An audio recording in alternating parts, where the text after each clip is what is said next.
এক জঙ্গলে বাস করত একটি মোরগ এবং একটি মুরগি। তাদের ছিল ছোট্ট একটি ছানা। মোরগ এবং মুরগি তাদের ছানাটিকে খুব ভালোবাসত।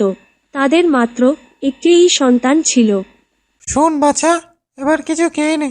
অনেক বেলা হলো, কতক্ষণ ধরে উপোস হয়ে বসে আছিস।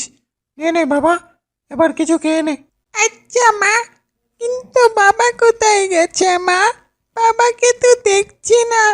না, অনেকক্ষণ এপাশ ওপাশ ঘুরলাম, যা খাবার পেলাম তা দিয়ে বেশ কিছুদিন চলে যাবে। এখন বাড়ির দিকে হাঁটি। এই বলে মোরগ জঙ্গল দিয়ে যাচ্ছিল।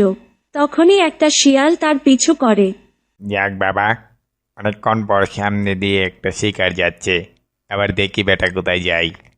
এভাবে মোরগের পিছে পিছে শিয়াল মোরগের বাসা পর্যন্ত যায়। আরে বেশ, এখন দেখছি পুরা ফ্যামিলি আছে। যাক, এখন সবগুলাকেই মেরে খাবো।